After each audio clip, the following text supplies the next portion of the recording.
Welcome back to We Got Goosebumps, a podcast dedicated to the landmark horror series for children, written by R.L. Stine back in the 90s. I'm your best friend who wants to commit a daring heist with you, Dylan. And I'm your cool older brother who will aid and abet you on your heist if you do all my chores. I'm Travis. I'm a good brother. Today we have number 15 in the series, You Can't Scare Me, which was released in January of 1994. This ushered in a brand new year. This is the book that children would wrap open on their New Year's Day present opening ceremony of their choice or whatever and say, "Ma, thank you for this Goosebumps. I'm gonna go read it in my room and pretend I don't have a family." And this is what ushered in the air. You can't scare me! Exclamation point, specifically. How are you doing? Yeah. Good. And I will say, you can scare me. It's easy to do. I would never say that. I would never put that out there that I am unscarable. This is, I think, the third time in a Goosebumps book that he's gone to the snake, route. Yeah. Were you as unnerved... Episode back to back. ...by the realism of the described snake? Could you, picture this fake snake so well in your mind that also made you unhappy, even though you knew it was a rubber snake? Honestly, the rubber snake was described to me in a more terrifying way than the real snake that bit our guy Eddie today. Or at least in this book, not today. You get what I mean. Yeah. But the guy was bit by a snake, and I was like, oof, that sucks. And then they get to describing this rubber snake. They're like, it's so real it would scare a real snake. And I was like, woo, that sounds terrifying. No, thanks. Speaking of that rubber snake, my family and I, we went down to Asheville for Easter. We've been doing that every year for some fucking reason. And we went down there. We got in this Airbnb. There's a box of toys in there and it had all these jungle animals and stuff. And I was digging through it. Bottom of the box, big, scary King Cobra, rubber King Cobra. Scary. Scared the shit out of me. The big rubbers. Did you have your fear of snakes at that time? Had you developed that fully and? Oh, this was 5 months ago. Oh. Yeah, with my current family. Yeah. Yeah, it's still a fresh wound. I was like, why is he saying Airbnb? I guess he's trying to update the lingo so that kids who are listening will know what he's talking about. Yeah. Holy moly! I missed that was an actual taking place because we're usually talking about our childhoods on Yeah, when I wrapped up the story, you were kind of like, yeah, that would make sense if you were a child. It's like, nah, bro. That's a full-grown man terrified by a rubber snake. Full-grown man with my daughter, and then I screamed, and she was like, "What was that? A snake?" I was like, "Shut up! We're not playing with it. Put it back in the box." You know what? We should try. I don't know if you're familiar with the various psychological ways of getting a phobia out of you. Oh, motherfucker. I'm sorry. Sydney wants her head scratched, so that's what we're doing. Fuck. What was I saying? Yeah. We need to cover you in snakes. Oh, yeah. You know, our pal Kevin from Uncle Doug's DVD bin has made that suggestion to me lots of times and has offered to organize the event, and I'm just not into it at all. I don't think you need to be. I think that's kind of the point, is that you're not into it. So I'll just reach out to Kevin, and we'll figure out a way that we can figure out your schedule so that we can maximize the potential to cover you in snakes when you least expect it. But no, I'd run away. You guys would never see me again. I'd change my name to Pete Rose, and then man, that's... I couldn't think of let me try again. Greg Maddox. But I would move far away, and you guys would never see me again. But would you be scared of snakes? I would never see snakes again, because I'm going to live in Vermont. I see. Pretty sure Vermont has snakes. I'm pretty sure. Hey, speaking of snakes, let's slither into whether or not either of us met a mud monster as a young lad. I think the thing that interested me the most about this book as a child was the fact that they were making a movie in it. And I did think about all my numerous attempts as a child to also make home movies Well, but they were not monster movies. Surprisingly, they were snuff films where you tried to lure your friends into the woods to murder them with your other friends. I mean, that was later. That was between the ages of 16 and 17. I won't tell you guys where, because then you'll just look up all the disappearances. But no, I used to make Godzilla movies with Lego buildings and. Oh, that's cool. Godzilla models, yeah. And then I still got any of those? No. Oh. Hopefully they've been relegated to the same dumpster that has my Little League games on them, where it's literally just 7 hours of a game that will not end because they decide like everyone needs to get a good at bat, so 15 strikes for everybody. It wasn't that many. I think it was like 7 strikes though, and just oh man. Good times. Good times. Just watching me roll around in the grass in the outfield. Jesus wept. I'm playing softball tomorrow, actually, so I'll have some good experience for that. I tell you, I can't wait to hear all about it. And you're a bit of an all-star these days at the softball, but... What about you I guess I didn't... and the Mud Monsters, Travis? Or any kind of, local monster? Did you have, Bigfoot in your neck of the woods? No, I wish. No, I didn't have that. I'd say the Mud Creek, the only Mud Creek monster, I tell you what, the most monstrous thing in my Mud Creek, there's something about an unwiped butt here, but I'll tell you what. I'll tell you what, I'm real glad you couldn't put that one together. Yeah, well, I tell you what, though, I did live near a creek. I had a creek running behind the house. We were the first house on the creek, right? My dad was real proud of that because he was like, there's no piss in it when it gets to us. We get to put the piss in it. He was proud to be at the head of the stream, right? But anyway, that's beside the point. I used to spend a lot of time down there at the creek, and what I really liked about the creek is because, being poor and from where I was, we lived downstream of kind of like, a not so nice place. So we just find like random trash sometimes float its way down to the creek. And I always thought that it was like tied to a murder. So I'd go down there and be like, this probably got prints on it. This piece of trash I found near the creek. I bet there's a body around here. So I was always looking for bodies down there. I never found a body, but I found a lot of trash. Did you, retain this garbage so you had your own evidence locker inside your house that was just filled with garbage and your mom was just like... Yeah, my dad kind of tricked me because he was like, yeah, you better go down there and pick all that up. That's evidence. And then he made me throw it away. It wasn't so good much evidence. Smarter than me. While I didn't grow up near a creek, my grandparents did have one that ran by their house, and I used to get many crawdads. No monsters, though, sadly. Aw. Yeah. Yeah. I was a crawdad kid, too. I was fascinated by those little bastards. Yeah. But anyway. Just put them in your mouth and watch them walk around. It's real cool. I didn't do that. Oh. That I didn't do. Oh, yeah, neither did I. I just thought it would be a good idea. If you were brave or sure, you would do that. Maybe try that out. But you know what? Speaking of covering up an awkward sentence, let's talk about the covers, buddy. The covers of this book that we're talking about. That's right, man. I tell you what, our pal. Let's kick it off right with Timmy J, because I tell you, man, if you said to me, "Hey, what do you think of when you think of mud monsters?"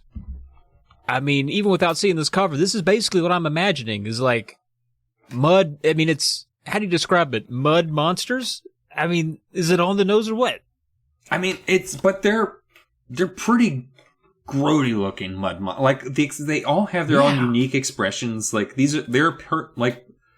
I will say, because I feel like in season 2 of Goosebumps, R.L. Stine didn't know this, but he was also writing his books in seasons, just like our podcast was. But yes. All the season 2 books, you and I have kind of gone back and forth, but I feel like the covers have been like kind of hitting kind of a lull, like piano lessons can be murder. Yeah, it's a pair of levitating hands over a piano. Makes me more think of a classical magician, maybe, than anything. Like a magician that was just like, I'm going to do fancy things because you paid a lot of money to say that. And it's just like, oh, where's the rest of me? It's just my hands. It's very exciting. A classical magician is a real job, not something I just threw together. Werewolf Fever Swamp, I think you like that cover more than I did, but I kind of like it's a wolf in a swamp. It's good and detailed. Yeah, this is more what I like from Tim Jacobs. Look at these monsters. These are good monsters, right? I like them. Little bits of plants coming out of them. There's little roots and things. Like, yeah. The trees in the back look great. They're just the muddiest monsters. I'm going to tell you, though, there might be a cover I enjoy more. Are we going to do international covers, or is there a re-up or a redo? There is 2010. I don't know who. I didn't see who made this one for the 2010 US version. I don't like it. It looks like diarrhea shooting out of a butt. I'm surprised that you don't like that. That's I like to joke about it. It's not a thing I like to stare at. Okay, that is a good point. There are many things that fall in that category for myself as well. But yeah, that's honestly, it just looks like a mess. I don't even like to look at it. It looks like what I said. Now that you have said that, it looks exactly like that. I will say I am also not a fan of that. But tell me, are you a fan of the UK cover? I'm going to be honest with you. I kind of love the UK cover. What? After 14 episodes of growing, seething anger. This is so fucking... Madonna. It is so fucking ridiculous. I was thinking Reese Witherspoon. Like, it kind of looks like Legally Blonde to me. I don't know. Like, it is clearly like fucking... Except it's so... Who are the girls on either side? One of them is Molly Ringwald, I feel like. It's Molly Ringwald. And Parker Posey. Yeah. It just exquisitely rendered, like, girls' faces on this cover that have no bit, like, just... I really do think that was Madonna. That's, like, based on Madonna. Based on when the book came there's out. even the space in the tooth. Yeah, I could see that. This was clearly, like, over top of... I'm sure you could actually find each one of those faces in some magazine from that year that came out that the artist, like, just did a quick cover job, because those... That's amazing. It's insane. Yeah. It looks like the poster for some Mean Girls style comedy from 1993 is being slowly submerged yet again in warty gelatin, while just straight up zombie hands come out of the mix in front of them. Zombie hands that are way too small. Like they're so small. Her hands are so much bigger and she's further away. Her finger's bigger than the entire hand. I don't understand. I laughed so hard when it first came up on the screen. I just started laughing. Maybe they're comedy covers. That's what they thought. Oh, the guy who did the covers, I'm gonna fill in a plot hole. So that this is what you do. So, because last episode I got so angry, I was just like, I can't keep doing this. An actual human being made these. I need to find something. It's like, you know what? The artist was a big fan of Jovial Bob Stein, and he never read the books, and he was just like, "Yep, it's old Jovial Bob Stein out there, so he's gonna need some nice comedy picture books for his kids." And it's just he's drawing these over the top. It's like, oh, a horror comedy. That's great. And just, that's the only explanation. I love this incredibly stupid cover. It is in no way, shape, or form tells you anything about the story. It's ridiculous. And it looks like one artist did the kids and another did the hands. The hands are completely different style, which has me wonder if they always bring in the same guy to do the bubbles. They're like, all right, we're done. Get Jack in here. Jack's like, all right, I'll draw the bubble stuff around it all. Wait. Those hands are backwards. The hands are backwards. The thumbs are pointing in different directions. They're either from two different zombies, because one thumb is pointed towards the camera. Oh my God, you're right. The other thumb is pointed away from the camera. So it's either... It's the same hand turned around. It can't be the same hand turned around. That is so... I'm so upset you pointed that out. They drew two right hands. They drew two right hands. They did. Oh my God, this is ridiculous. Because it's not... It isn't even that they flipped it. I wish they had flipped it, because at least that'd be like a reason. Because it's a different drawn hand, unless they really... Maybe they did flip it and they tried to fix it, Oh my god, it gets worse the more I look at it. It looks like they've tried to make that look more like a finger. I think you're right. I think they did flip a right hand or something and then tried to edit it out and just didn't do a great job there. Oh, it'll look like swamp goo. Oh boy. Okay. Let's just... It's no good. I don't want to look at it. It's no good. That just made me sad. I talked myself into not liking it anymore. Yeah. And then the Koreans, they always come through. They come with something different, something horrifying. It looks like a giant diarrhea kaiju with teeth coming up out of the mud.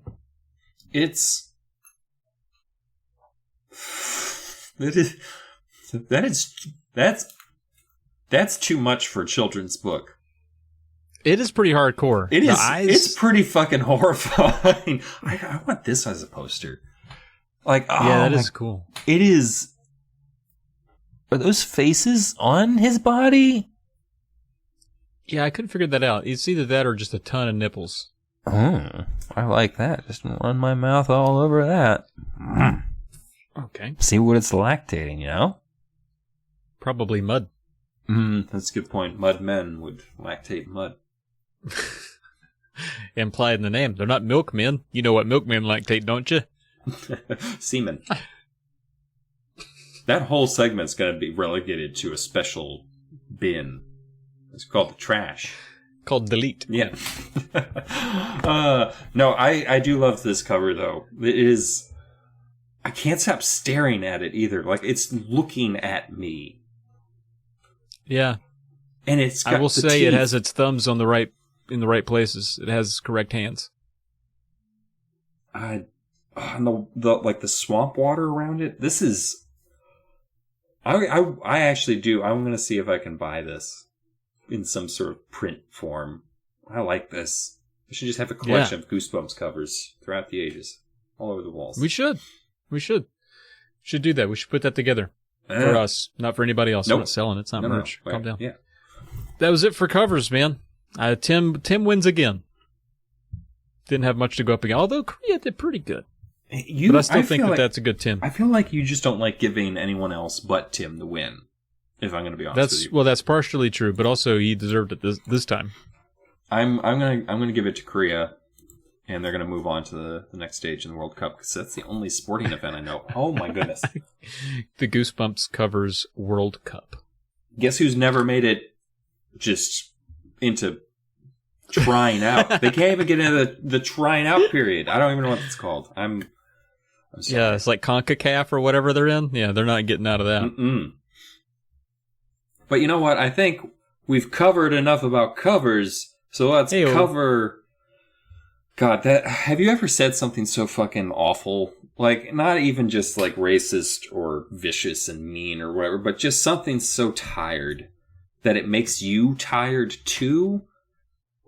Yeah. That just... all the time. That just fucking killed me. I'm sorry to... Literally every day I say something where I'm like, hate me. All right. Now that we've covered covers, God damn it, just saying it more enthusiastically doesn't make it a better thing. It just makes me feel sadder in my heart.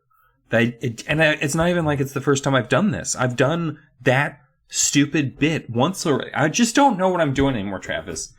You're doing great. I was going to run with it. I think it's fine. I can't do this anymore. I can't segue. I just can't segue anymore. Fine, I'll do it. Okay, now that we've done the covers, it's time to cover the plot. Oh, God. We weren't going to do it that way, though. We weren't going to use cover as... What? I thought it's the best segue we have. Let's cover the plot. Oh, right. I start that. So I feel like I'm going to have to start it. I'm going to have to announce something at the beginning. Because otherwise, people might say, you sounded a little angry while you were doing your summaries tonight. That's because this might be my least favorite Goosebumps book. Oh, snap. So far. Yeah. I mean, obviously, like, of the ones I've read, I believe this might be my least favorite. I'm going to try and do the same level of justice, and I won't disrespect it, because we never disrespect these books that we're reading. We might poke fun at them. Oh, yeah, we would never try to hurt its feelings. Yeah, we would never try and tear it down like you do Courtney, because Courtney's too perfect and she needs to get in the mud. Yeah. Yeah. Chapter 1 of this fucking book. Nope. I said I wasn't going to do that. Okay. Yeah, calm down. We're okay. Right. Still a children's podcast. Oh, that's right. Whoa. We're not actually sending this to children to listen to, right? That's not... I mean, if they find it. Oh, okay. Yeah. If they find it, they find it. What are you going to do? I just meant we weren't, like, leaving them in daycares or something like that. This is a good podcast to really settle your 5-year-olds. So then this mud monster tears that boy apart. That didn't even happen in the book, Dylan. Anyway. I wish. Chapter 1. We're starting off with a field trip, which you'd think would be a great thing, but instead you have Eddie, who just doesn't seem to have fun at all during this field trip. Like, field trips are like the best time, and I was more of kind of a nerdy, sciencey kid, so I was like going out in, like, if we were going out in the wilderness, that could be the whole field trip, is we just stay in the wilderness. You're Courtney. You're a real Denise. I could be both, you know. Sometimes I'm more like aggressive like Courtney. Most of the time I'm a little, you know, more less, you know, more. I'm a little more like Denise if we're gonna be honest. I've always said that. Yeah. More of a follower, less of a leader kind of type. You know how it is, but you definitely know how it is.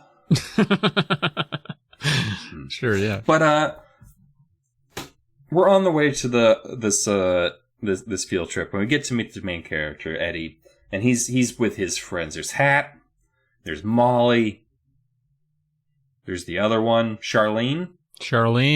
There we go, Charlene. Always remember Charlene. Boy.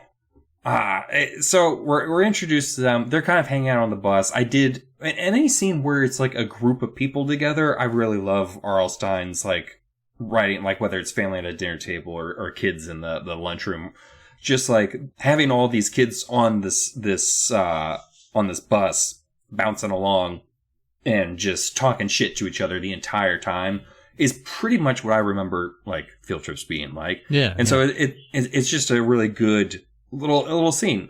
And this is introduced as Eddie saying, "We got the idea to scare Courtney one day." So it's another time where it's like, oh, it's being told to us about past events. I feel like they might be falling into that rhythm. I don't know if that's going to be the case. That it's going to be more like there's this definite frame, because some of the earlier ones are just like, "Hi, I'm Dave. I'm just doing something," and then telling this story. But so Eddie's saying like, "This is the day that we got the idea to scare Courtney." It's like, all right, let's figure out. I can't wait to hate Courtney.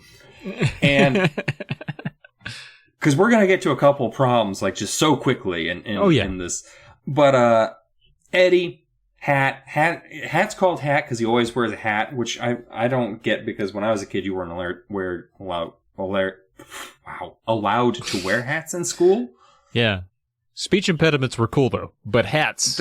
No, you weren't. No, you were literally not allowed. By like these school men, they were like, you can't wear a hat, and that's disrespectful to. Disrespectful, could show gang affiliation. Exactly. Well, that was less of a concern in elementary school. There's a lot of pushing and shoving. I do like you broke them down to Molly braces and Charlie no braces. I think Molly also had glasses. He points out details early on. I'm never sure if they're important or not early on, so I include many. So sometimes there's like the mushrooms in the swamp from the last book. Thought that might be a big deal. There's a paragraph about them.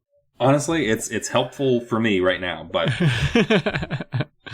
so Eddie's constantly, he said he's used to being teased because he's got red hair and freckles and everything. That is his older brother. We meet a lot of his older brother, Kevin. And Kevin, as far as other older brothers goes, is kind of a dick, but also seems pretty cool at the same time. He's classic. He just seems like classic brothers. Like he's only going to he'd be your buddy if it benefits him. Mm-hmm. And if you like, man, a month of chores. Oh, anyway, we'll get there. Yeah. So his brother calls him Bugs, like Bugs Bunny, because he's got two buck teeth, which is, you know, I feel like there's a lot of kids with braces in the story already. Like, why isn't he the kid with the braces? But anyway, maybe his parents don't care about orthodontic care. Maybe not. So they get to the forest. Teacher's like, all right, you're going to go out and you're going to look for wildlife and plant life, and you're going to put them in lists and everything. And Eddie's basically just complaining the entire time that he doesn't see anything to write on his list, doesn't want to put anything on his list. And it's like, this is the easiest assignment. What are you doing? Just write 6 to 7 things until you feel good about yourself, and then turn that in. And just don't do anything for the rest of the trip. But he doesn't like it. And the whole time when he's like describing, I swatted away a couple of gnats, and it's like, that's wildlife. Just put that on your list. Write that on down. Yeah. You're swatting a wild, we start to find out about, like, Courtney. Courtney's the one who sees the deer, right? Yeah, I think so. Courtney and Denise see the deer, yeah. So we start to find out a little bit about Courtney and why we might just hate Courtney so much in this book. And I find out that Courtney has seen a deer. Bitch. How could she's she? able to put it down on her wildlife sheet. What a nerd asshole. Oh, it's pretty. And then she also sees a sleeping bat, and she is kind of an or maybe that was Denise. Denise kind of gets some lines in there throughout where they're just like, you didn't see that sleeping bat back there? And Eddie's like, no, we didn't see no bat. And Denise is just like, what, you stupid? It's right over there on that tree. And it's just like, I don't think bats are that easy to see. Just. Yeah. Oh, was it one of the bats with the strobe lights?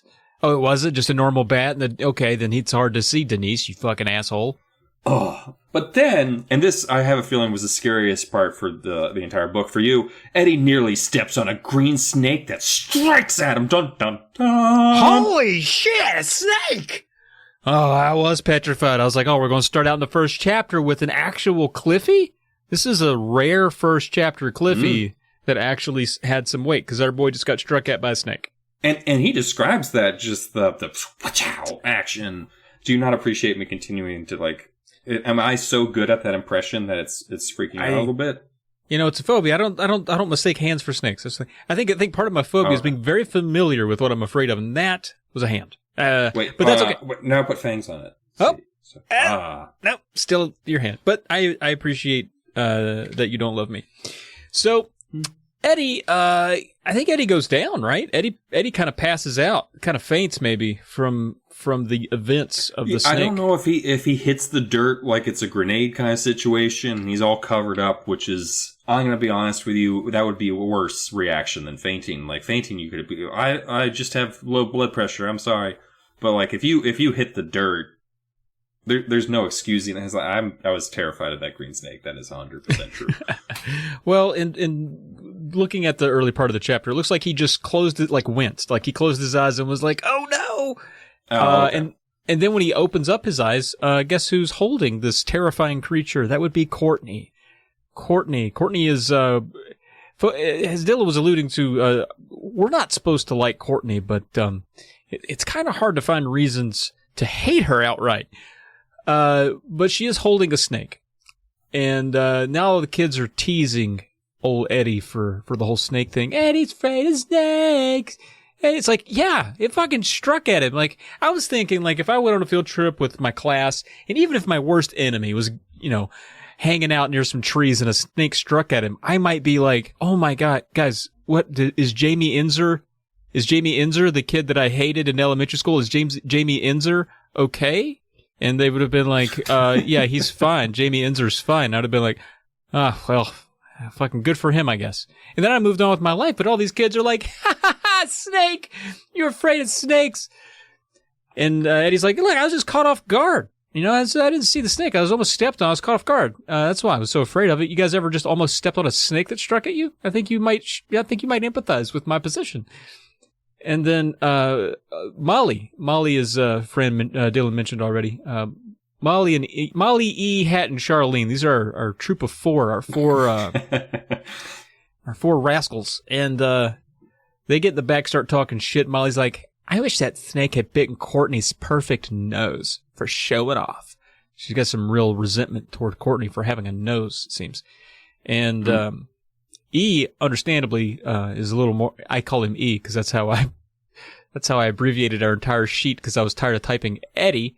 But Eddie, he might have a reason to dislike. She just one-upped him a little bit. But everybody else doesn't really have a reason to dislike Courtney. She's just an outgoing, smart kid. We move on. Eddie's miserable. Kids are teasing him. It's hot. He's got a mud creek right in his swamp ass. Walking around, covered in gnats. He's not having a good time. They make their way back to the bus, but he realizes, hey, why isn't anybody getting on the bus? People are just standing around over there. There's a big crowd of kids huddled near the bus. Like, what happens? Did the bus learn how to talk? Was everybody looking at the bus? What's going on over there? They're all staring at something. What's happening? And then Charlene says, it's Courtney. And they, much like I would have been if it had been Jamie Inzer, that dumb fuck, if he'd got bitten by that snake, I would have wondered, hey, did something terrible happen to him? But in a concerned way. Dumb. Did she faint?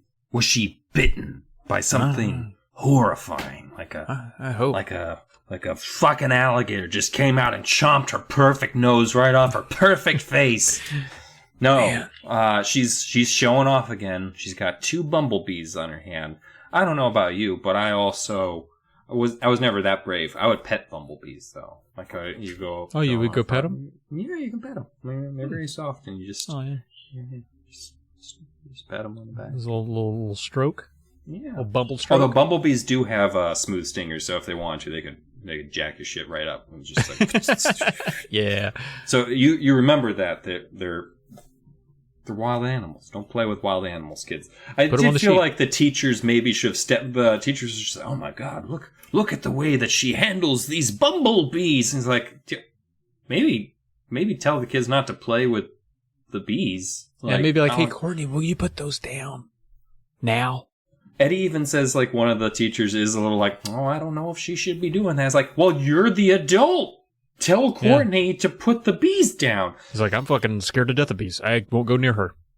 And Eddie's just like, man, I hope it stings her. I hope it just goes up the sleeve of her shirt and just stings her, and just over and over and over and over again. I hope she dies of anaphylactic shock right here in front of everyone. It would get her so good. She'd be so scared. But that doesn't happen. He keeps going on about how she is a bit of a show-off. I'll say that. She's kind of a show-off, a little bit of a braggart, kind of annoying. I agree. We have seen children in these books setting fire to postmasters' houses. Like, you need to step up your game for me to think, like, we need to do a month-long campaign of terror on an innocent child. Courtney so far has not done enough to just... Well, wait, hold on. She's about to do something pretty messed up, I bet. Courtney is just like, they're super gentle. Like, as long as you're nice to them and they don't have a reason to sting you or whatever, it's super nice. Hey, Eddie. And Eddie's like, hey, what? Eddie's afraid of the bees, as most children are. He got stung real bad when he was a little kid. I can understand that. He's like, man, she must be wicked tough because she's got them bees on her and shit, but I still hate her. And then Courtney's like, hey, Eddie, fastball special, and just tosses some bees right at his face, which I'm going to pause right before the dumb. Seems like a calculated move considering how much she knows about animal behavior. She's like, as long as they're not disturbed, they won't sting. Eddie just shakes him up like a roll of dice and just some Yahtzee dice and just whips him at his head. Bum, bum, bum. Yeah. Now this was uncool. Also, I'm thinking if you throw bees, bees being what with all the power of flight, not easy to throw. You just you're basically flinging them and then they're flying again. Hard to throw them. Anyway, we don't have to get into bee physics. Eddie screams because he didn't like bees and it bounces off his sleeve. And the other bee, remember there were 2, sticks to Hat's shirt, which is a sentence I never thought I'd say. A bee sticks to Hat's shirt, and he screams, get it off me, God! Which was probably hilarious. I would have loved to have seen it. Oh, now, at this point, some kids are screaming because there are other kids there who are like, I need an EpiPen now. And some kids were laughing because they were like, Hat screaming just now? Oh my God, so funny. And then Mr. Melvin is like, all right, children, everybody get on the bus. He'd had enough. And now... Thank you for clarifying. He had just up to his gills. And so Eddie's walking onto the bus. He's trying to walk all the way to the back, and the kids are buzzing and hissing at him because he's obviously most recently been afraid of bees and snakes. And he goes and he sits in the back with his 4 rascal friends, Hat, Courtney, Molly, and they're all just upset with Courtney. What a tool. Always Mrs. Know-It-All, always showing off. Ugh. God, I wonder what she's obviously not afraid of snakes or bees, because she just pitched a bee at us and was fondling a snake that had most recently been irritated enough to strike at me. Therefore, she's basically, I don't know, The Rock. And so they were like, I don't know, what is she afraid of? You think mud monsters or something like that? They kind of say that at a corner of the mouth. What do you think she's probably fucking afraid of those mud monsters we got down here? And then R.L. Stein clues you in. Look, the mud monsters, that's fairy tale here in Muddy Creek, right? That's the local legend.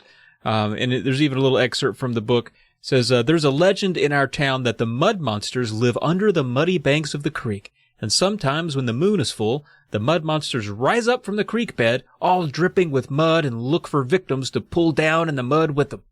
It's a good story. Now, I used to believe it when I was a little kid. My brother, Kevin, always took me into the woods there. He would tell me about the mud monsters rising up. Then he'd start to point and tremble and say that he saw them. I tried not to get scared, but I couldn't help it. I always started screaming and running for my life. So Eddie's afraid of mud monsters, very obviously, or at least was at some point. Swears he's not now. But turns out, Big Bro Kev, Cool Bro Kev, is actually making a movie about the mud monsters. Oh. Doing a little AV club project. He's going to call it The Mud Monsters of Muddy Creek, which is pretty nice. Which, I'm going to be honest, might have been a better name for this book. I was going to say it would have been a great name for this book.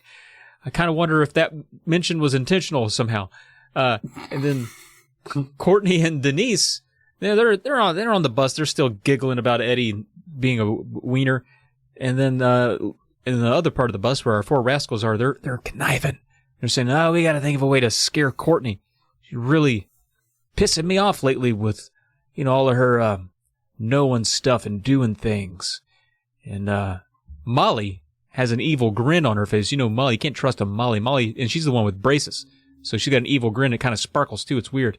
Molly's evil grin. She kind of suggests she's got a bit of an idea on how to get one over on Courtney. What's it going to be? Bow! I'm going to cut in here because there is a nice character point about Molly where early on she's chewing bubble gum and Eddie's like, "Doesn't that stick to your braces or whatever?" She's like, "It doesn't stick that much." And I think it's in that chapter that she's just trying to get the gum out of her braces. It's just you're so full of shit. I feel like that was clear. Every time a child does something so blatantly stupid, I feel like that sounds like something he heard one of his, "Oh yeah, the gum doesn't get sticking there so much," and just right. Is also pulling them out of his brace anyway. And I guess his son would have been about the age he's portraying in these books, so a lot of this is probably just observational. So Molly leans forward and tells him to come close because she's got a great idea. She's like, "My brother has a warm, sticky, long snake." Oh, man. And Hat and Eddie are like, "What's the big deal? We got real long snakes, too." And she's like, no.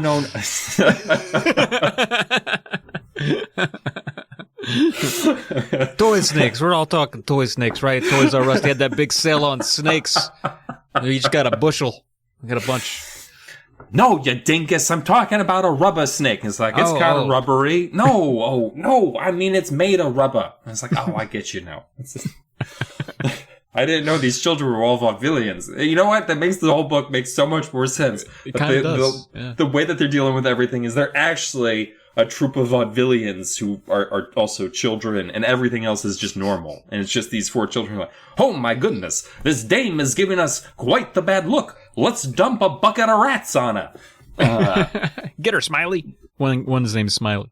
That's something fun to say. A bucket of rats with that accent. It just rolls right off the tongue. I like that. I'm going to use that more often in colloquial conversation. I'm just guys, what would really suck is if it was raining a bucket of rats out there. Wow, Dylan is very strange. It's very strange. Yeah, that's true. So anyway. Huge rubbery dick, though. We'll rewind it back a little bit. Yeah, a big rubbery dick. Her brother has a snake, a rubber snake, a toy snake, that apparently looks and feels sort of like an actual snake, although is also sticky. Most snakes are not sticky. They're usually pretty dry, but they are warm most of the time.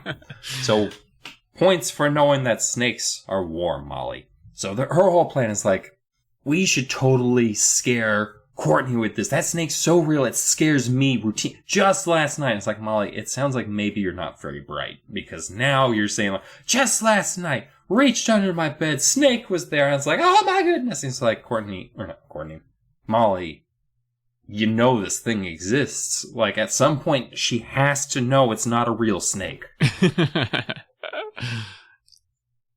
But they don't. So, they plan to stick this snake into Molly's lunch bag. Because all the kids put their lunch bags. Courtney's lunch bag. God bless America. All the children have to take their lunches and put them on the back of the cubby or whatever, back of the wall. It's always easy to spot hers because she has the biggest lunch of them all because she always has like 2 of everything. Like her mom always gives her way too much food. And that motherfucker, you know what Courtney fucking does? Well, she probably keeps it all to herself, right? Like an asshole. No, she shares it with everyone who doesn't have good lunches so that they can also have something to eat that's nice. That's worse. Ew. Oh, God. She just does it to, like, look good and be like, everyone loves her and shit. That's all it is. Fucking murder her in the woods. Oh, man. When that happened, I was just like, bridge too far, Courtney. So the very next day, they're like, we'll spring this plan into action. We're gonna bring Courtney down with this rubber snake. It's the most realistic thing. Eddie's like, oh, Molly did it. And he's looking back because that lunch bag is always so full, god damn it. There's no way to tell if there's a giant rubber snake in there because it's always that full looking. But he looks over at Molly, and Molly is sweating bullets, which he's just like, yeah. And so like, maybe you don't use her for crimes because like she just put a snake in a bag and she's acting like, oh my god, what have I done? My life's ruined. If they catch me, my fingerprints on. Did I wear the gloves? Did I wear the gloves? But he continues to use her for heists for the rest of the movie, which again, not a good indicator of intelligence in this group of children. And then he's just like, I can't, 3 hours to lunch. I can't wait. It's going to be so exciting. She's going to open that bag. Just going to get a face full of rubber snake. This is going to be so exciting. Just too distracted to hear Mr. Melvin talking. And they sounded like pretty boring topics, to be honest with you. It was like the spelling. It was all the boring shit no one wants to actually listen to. Yeah, I imagine Mr. Melvin just being like sort of a Eugene Levy. Just talking monotone, not really children. Get on the bus. Courtney with the bees. Cut it out. Onto the bus. Courtney, bees. Always with the bees. So, they are happier than pigs and shit because it is lunchtime, my friend. Yeah, snaky time. This is what I yell when it's time for lunch. Me too. Snaky time. For the same reason, I think, though. So, they all run off to lunch. They're sprinting ahead. But they're keeping off to the side. They don't want to get seen. You know, they're watching from a distance. Courtney's got her giant, hefty sack. By the time we got to the cafeteria, in my head, it was like a giant fucking just sack. Like, just like a cooler's worth of food.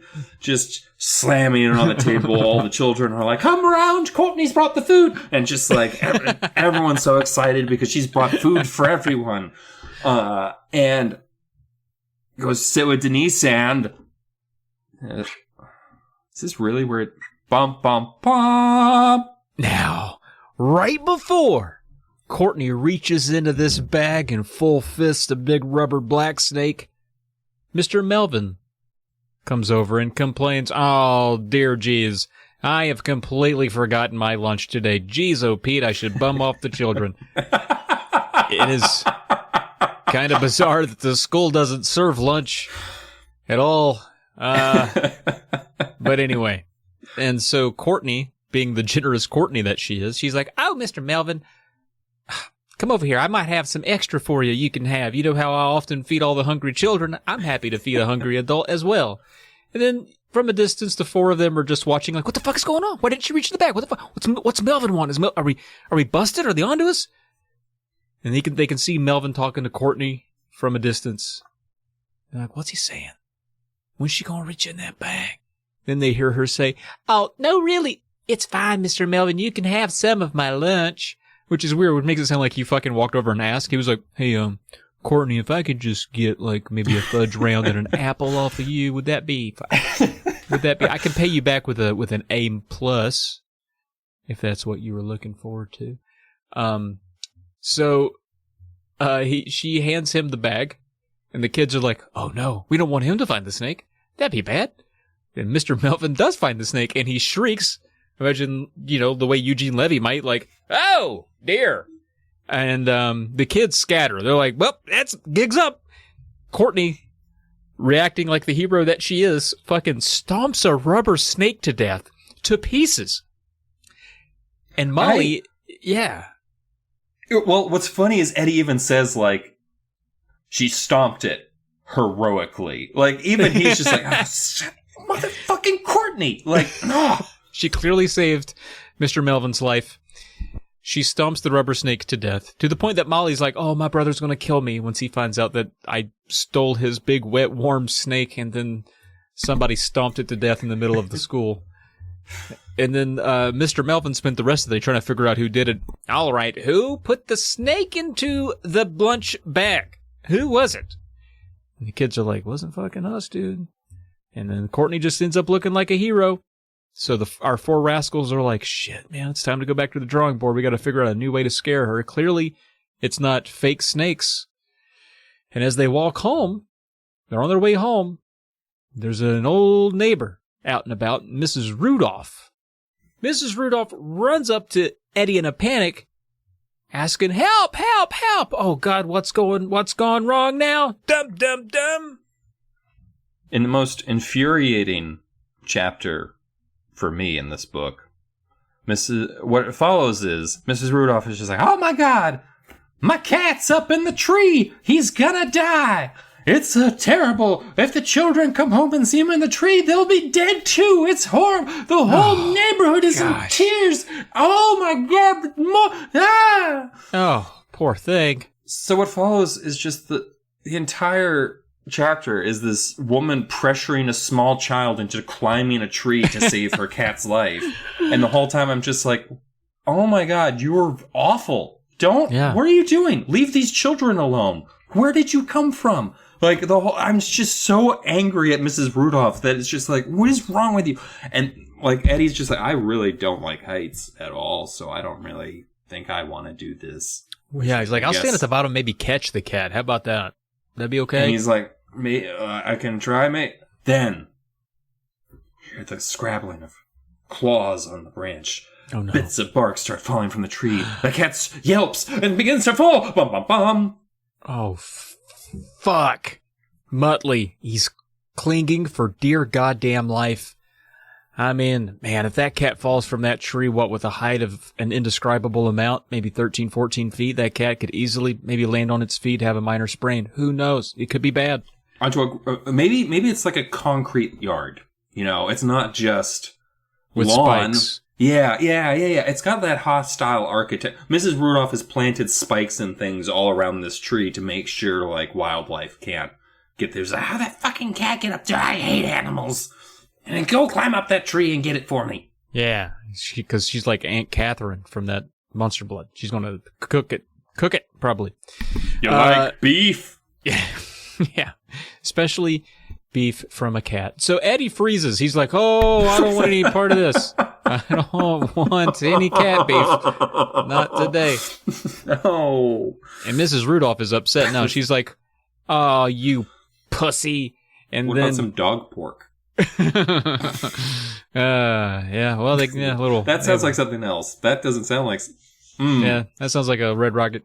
So Courtney now approaches from the distance, and that's the thing I enjoy about a lot of R.L. Stine stories is that the neighborhoods literally are big enough only to fit any characters mentioned in the book. I imagine Courtney just lives right across the street from everybody. Mrs. Rudolph lives like 7 houses in this book total. So I mean, there literally were only 5 houses in the Werewolf of Fever Swamp. Right. Like, it's just like, it's me, Will, and the Hermit, and also Cassie. Yeah, and everybody else lived in quote unquote town, wherever that is. Yeah. But Courtney is approaching this debacle. She's on her way. I imagine she's got her. I just imagine her wearing a sheriff's badge. She might as well be the sheriff. And she waltzes up and she quickly climbs the tree. Doesn't even talk to anybody. She's just like, "I know what to do." She climbs up the tree, rescues Muttley, brings him back down, and Miss Rudolph is very happy to see her little muttlins. He's fine. He's not going to be hurt or fall.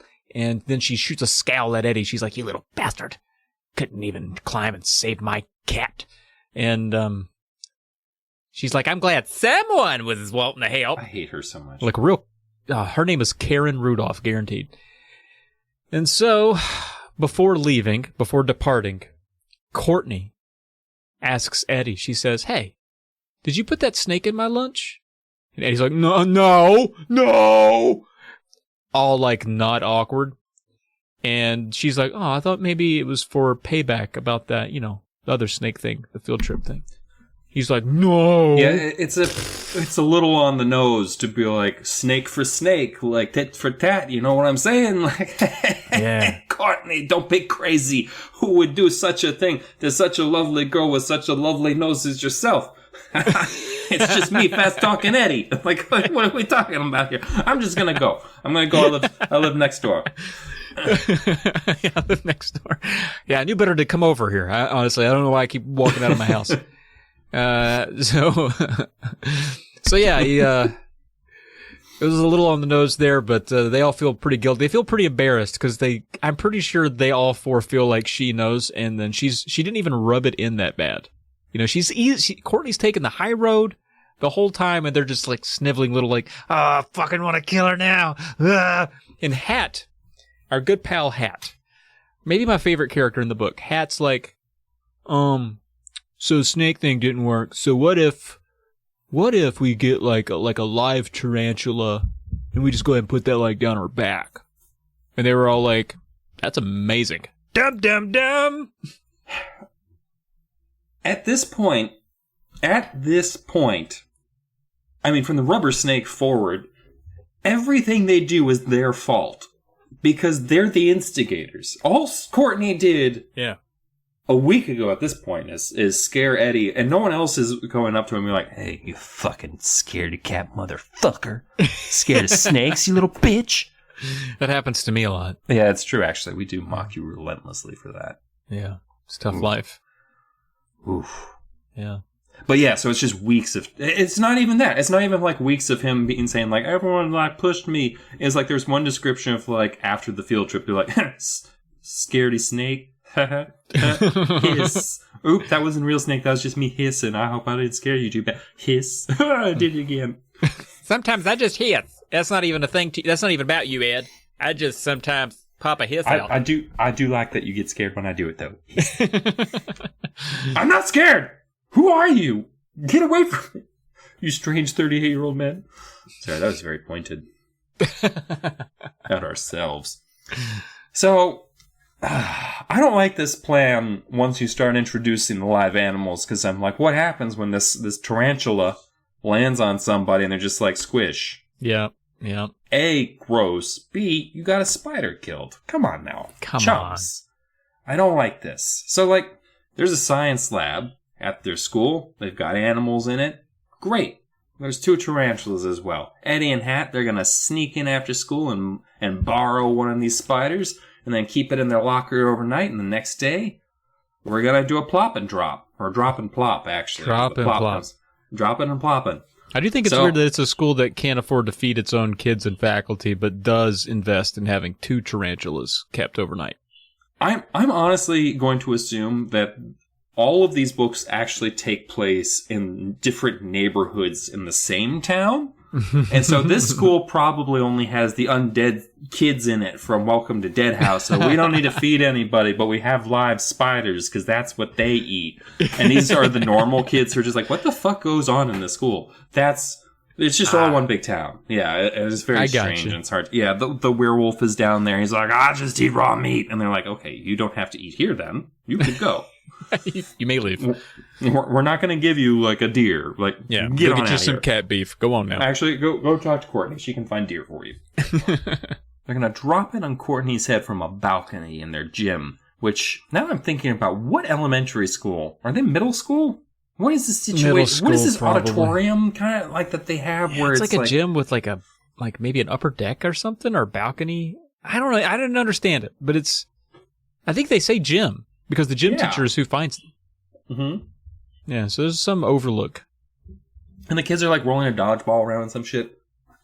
So it's a big gym for this. It's gotta be like that's where all the undead meet now that the tree fell over. It's the only safe place in town that's all shadowy. Why don't we always just meet in the gym? Why did we ever go outside if we can't handle the sun? Why? Yeah, just go to the gym. We have a giant building with balconies. We can meet in there. We should honestly be in an underground railroad of some sort. It's ridiculous that we keep going above ground. Man, they did us a real favor knocking that tree over. Yeah. Oh, yeah. It is telling that we went back to Welcome to Dead House, so we didn't have. Nope, I'm not going to disrespect. So, Thursday, Hat and Eddie. Man, that does sound like just right. I love them. Hat and Eddie. Hat's great. Hat and Eddie. Oh, so Hat. I think like I feel like he did watch like a screwball comedy right before this because everything in it just now to me just sounds like just something you'd see in like a Cary Grant movie where it's just like, all right, well, let's go. So Thursday, Hat and Eddie, they're sneaking through the school, get into the science lab. All the teachers are in an after-school meeting. It's not. Did they really explain like how they snuck into the school? Were they just hiding in the shitters? Like what's going on with? Yeah, we just kind of cut to them tiptoeing through the school when they shouldn't be. Ugh, the worst. They figure that the teachers are at a meeting. They're not going to be bothered. But then Eddie notices that the supply cabinet's still open. So what's that got to mean? Teachers coming back. Got to move quick. So, a good thinking on Eddie's part. Like, he's got a good head for crimes, apparently. Just not for literally anything else. So, they're going to take the big tarantula to maximize ploppage, or the plop effect. I think they actually do say to maximize the plop. Like they do say that. I don't know why it's not the plop. We don't care about the plop. We care about the scare of the spider being on her. The plop the plop is part of it, though, because how's she going to, like, what if it lands on her and she doesn't notice for, like, 10 minutes, and then she's just like, you need the sensation of it impact, then you're like, Otherwise, if she just turns her head and sees a tarantula on her, she'd probably just be like, "Oh, come here." But like, if something heavy lands on her, then she's got the startle response. Her adrenaline's already starting to turn. I'm worried that if you maximize the plop too much, you're gonna burst the spider. The spider just. I mean, these children clearly do not care about the fate of the animals that they're mistreating throughout this book. But fair. They go to get the tarantula. Realize they didn't bring anything to take tarantula out, but luckily, and this feels like oh shit, I need an extra page, because it's literally like, we're looking and looking and looking, oh, I found a perfect container, holes in lid, and it's just like, alright, cool. Yeah, that part, like that, I feel like that could have been, I wish they didn't find a container so fast, you know? There could have been a good little hygiene moment. Yeah, and Eddie's just like, put it in my mouth, like, you know. Put it in your pocket. That would be really scary. What if I put this spider in my mouth? Went up to Courtney and was like, she's like, that would have been amazing. Christ. If you barfed a tarantula onto Courtney, she would probably be scared. These are the kind of ideas they need to be doing. Just put a whole tarantula in your mouth and just be like, oh man. But that's one of those pranks that makes people wonder about you for the rest of your life that you see these people's like, remember the time that Dylan put a spider in his mouth? Like a whole spider. It was a big spider. I want to say it was a tarantula. It was a real big spider. Like, do you remember? And he said it was just scare Courtney. Like, I don't even know what that was about. Like, who does that? Who does that? Terrifying. That? Good trick.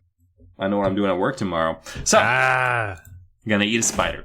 Yeah. What I also love is that Hat's not scared of the tarantula. Eddie's like, get the fucking spider away from me. And Hat's just like, glomp, holding a big old fistful of spider, like legs wriggling. And he's just like, oh man, this is a juicy one. Plop it into the container. Eddie almost puts the lid on.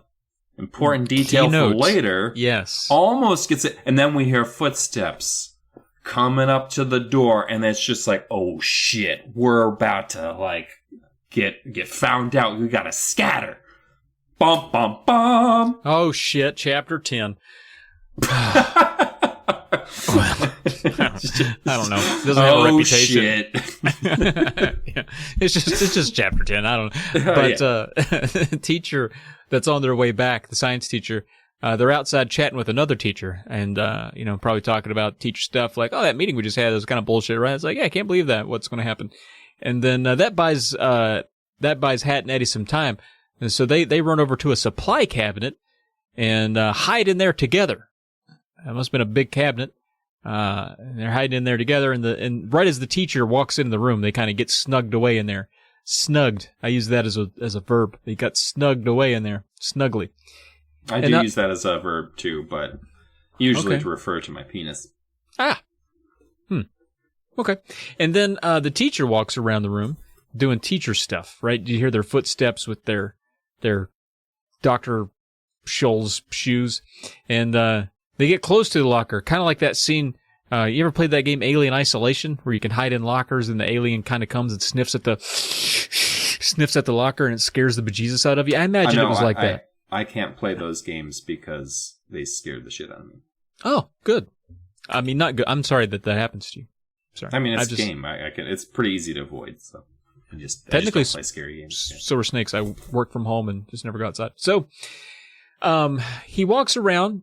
It's kind of scaring Hat and Eddie. They're like, oh, snap. Hope he doesn't pop open the supply cabinet for some reason. And he does some other routines, kind of putting them on edge. And then eventually he hits the lights and walks out. So the science teacher is gone. And Hat's like, okay, I think the coast is clear. And Eddie's like, all right, let me see if I can get us out of here. What's going on? The door, is there not a latch? I'm trying to feel around. Is there a latch from the inside? I guess people aren't supposed to be in here, huh? That's wild. Makes sense, I guess. Are we stuck here, Hat? And Hat's like, I think we're stuck. And then Eddie realizes that container lid had not ever gone on. That container that was containing a tarantula. And they do the math real quick. Yeah. Tarantula loose in the cabinet with them. And at that moment, Eddie feels just a little prickle above his sock. Maybe that's just my brain plant. Another prickle. Oh, that's weird that there's 3 prickle. Uh-oh. I think there's a spider crawling up my sock. Dum, dum, dum. Hat tries to calm Eddie down, but Eddie is just like, I can't deal with this. And he talks about like how cramped it is in there. And like, Eddie's just like, I can't be in this enclosed space with a spider coming up my leg and not being able to do anything about it. And so he just does busts out of that supply cabinet. Like, he just gets in there, tucks, rolls, whips, and kicks. Is that actually from the book, or are you just like putting things in there for me to say? I mean, there was some combination of those things. I don't think that's a quote. Oh. But they somehow managed to find the tarantula after he kicks. I think maybe it went up into the air. There's a big scene with Hat in the container. It's just like... Catching it in his hat. I could totally see that being in the TV show of like some 90s era TV show production of a kid being like, oh, and catches it and it's like, don't put it on your head, Hat. Oh. Hat. Oh. So they managed to get out of there, catch the tarantula, put it in the container, and they're on with the plan. And at this point, Eddie even says, like, well, at least the rest of the plan can only go great from here. Yeah, nothing to worry about. But then, they meet up with Molly and Charlene. Molly and Charlene are the ones who are going to lure Courtney under the balcony. And then Hat and Eddie are going to actually do the dropping on her head. Stupid simple. But Molly's just like, Courtney's not even going to get scared by that. She's fearless. Nothing can scare her. I once watched her step in front of a fucking moving bus. And the bus driver, like, turned so hard it rolled over out of her way. Like, Courtney is just invulnerable. And he's just like, enough with that noise. No one can possibly withstand having a tarantula dropped on them from a great height. It'd destroy them. It would actually destroy them. Like, could you imagine dropping a tarantula on someone? It would wreck them emotionally, and it's gonna be great, and everyone's gonna love it. Yep. So they get up into the rafters. It's once again closed in and hot, and we find out later that Hat never washes his hair, which is gross. So like, it can't smell great in that small enclosed space in the balcony because they're waiting for the right opportunity. Hat's looking for his moment. He's got the tarantula in his hand, and he just lets it go. Bum, bum, bum. And it landed directly on target if the target were Molly's head, because it landed plop right on Molly. Molly and her fucking braces were just outraged. Molly she starts ripping her own fucking hair out. She goes nuts. It's pretty fucked up. Yeah, it's pandemonium. She starts ripping her hair out, Hat laughing hysterically, almost to the point where Eddie's like, I might have to call 911 actually for Hat, because he's laughing and he's not breathing a whole lot. Molly, freaked out from this tarantula being on her, does a fumbledy-bumble and kind of tosses the big spider over to Charlene. Now Charlene has the tarantula, and she's like, well, fuck, I don't want a tarantula. And she bobbles it and screams and runs, and the tarantula, I think, hits the floor. And here, I'll read you an excerpt. It says, gripping the balcony edge with both hands, I watched Courtney bend over and gently pick up the tarantula from the gym floor. She placed it in the palm of her hand and appeared to be saying soothing words to it. The kids had formed a circle around Courtney, and as she held the tarantula close to her face, they quieted down and watched. It's just a tarantula, Courtney said, petting its hairy back with one finger. Tarantulas don't bite that often, and if they do, it doesn't hurt very much. Kids began murmuring once again about how brave Courtney was. I saw Molly and Charlene comforting each other at the edge of the circle. Charlene was smoothing down Molly's hair. Molly's whole body was still quivering. Where did this tarantula come from? Courtney was asking. Ah, man. That Courtney, she can't be swayed. The plan did not go as planned. And I tell you, they don't hang around there too long, because they don't want to get caught. You know, they're up in the balcony area, and they just drop the spider, this commotion. And before they can get out of there, Hat and Eddie get spotted by the gym teacher. He walks up there, and he wants to have a talk. Hey, boys, hey, y'all want, come on, we're going to, ha! Turns out they've been caught, and he forces them, or some administration probably got to go to the principal's office. They had to go to the principal's office. Either way, they're forced to clean the science lab every day for 2 weeks. That includes picking up all the tarantula shit and everything. And also, they got to write 1,000-word essays on why it's bad to steal living things, specifically living things, and drop them on people's heads. Now, 1,000 words, nothing. That's basically 10 tweets. But, maybe if I was 7, that would be rough. So, Molly and Charlene feel very offended by this. They're like, I feel like Hat kind of maybe did it on purpose. Like, he's not got that bad of aim. It seems kind of wild. So they quit. Molly and Charlene just like, we're not speaking to Hat and Eddie now. We got, the rascals have been divided. Oh, no. Yeah. And Eddie, again, he's like, I can't believe Hat missed. Like, is he in on it? Like, is he because I had that thought reading this. I was like, is Hat dirty? Is he a traitor? And how it's just like an Ocean's 11. Basically, yeah. Like how now Eddie's like, how are we ever going to get Courtney? It's so important to me that we scare this girl that honestly doesn't deserve it. I wish we could do it. And just then, just as he's having ideas. I'll hold off. Yeah. Okay. Well, I was going to say, because right now, at this moment, a monster walks into his room. Bing, bong, dang. It's his brother Kevin, the aforementioned Kevin, who's in his full makeup and suit, which apparently looks quite good. And yeah.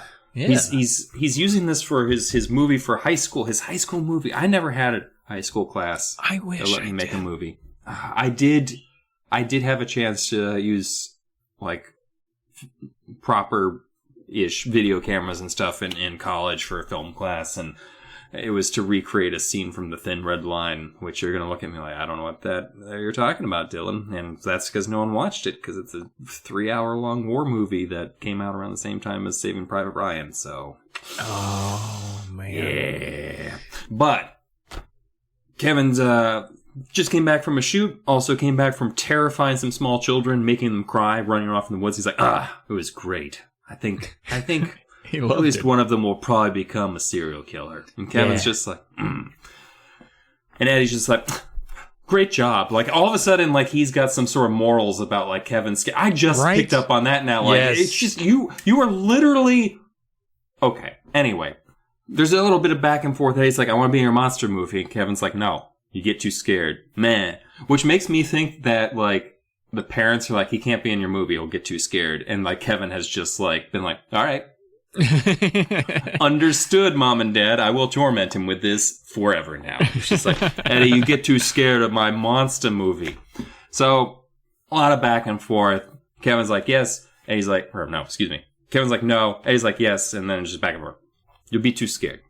Which, to be honest, probably based on the evidence in this book.